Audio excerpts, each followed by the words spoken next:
नमस्कार, मैं हूं आपके साथ अनुष्का और आप देख रहे हैं लल्लू लाल न्यूज। बॉलीवुड के दिग्गज अभिनेता अनुपम खेर ने हाल ही में नसीरुद्दीन शाह के साथ विवाद पर खुलकर बात की। अनुपम खेर जो सोशल मीडिया पर काफी सक्रिय हैं, अपने परिवार के साथ तस्वीरें और वीडियो साझा करने से नहीं कतराते।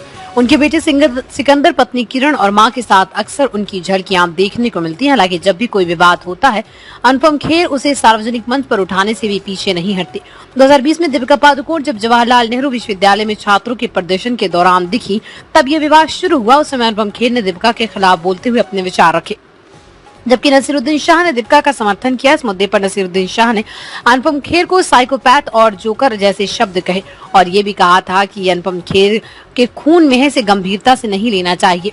और एक पॉडकास्ट में शुभंकर मिश्रा के साथ बातचीत करते हुए अनुपम खेर ने इस पूरे विवाद के बारे में कहा कि नसीरुद्दीन शाह के नकारात्मक टिप्पणियों का जवाब देना आवश्यक था। उन्होंने कहा, मैंने कभी व्यक्तिगत संबंधों को खराब नहीं किया, मुझे नसीर साहब की बहुत इज्जत है, लेकिन जब उन्होंने मेरे बारे में नकारात्मक बातें की तो मैंने समझा कि मुझे जवाब देना चाहिए। मैंने भगवत गीता पढ़ी है जिसमें कृष्ण ने अर्जुन से कहा था कि तुम्हारा परिवार नहीं है, तुम्हें ये करना है, इसलिए मुझे भी सत्य बताना था।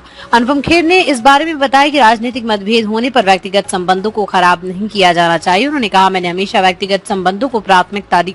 मैं नसीर साहब को बहुत सम्मान देता हूं, लेकिन जब उन्होंने मेरे बारे में बेतुकी बातें की तो मुझे लगा कि जवाब देना जरूरी है।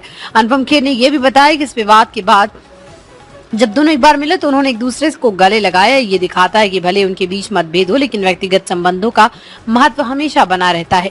यह विवाद केवल फिल्म उद्योग तक सीमित नहीं, बल्कि समाज में राजनीतिक विचारधाराओं के प्रभाव को भी उजागर करता है। इस पूरी घटना के एक बार फिर साबित किया है कि बॉलीवुड में व्यक्तिगत और पेशेवर कैसे एक दूसरे से प्रभावित होते हैं। अनुपम खेर और नसीरुद्दीन शाह के बीच ये विवाद न केवल उनकी व्यक्तिगत राय का प्रतिनिधित्व करता है, बल्कि ये भी दर्शाता है कि समाज में विभिन्न विचारधाराओं के बीच संतुलन कैसे बनाया जा सकता है। दोनों अभिनेताओं ने अपने अनुभवों से ये सीखने का प्रयास किया कि भले ही राजनीतिक मतभेद हो, लेकिन आपसी सम्मान और संबंधों को बनाए रखना जरूरी है।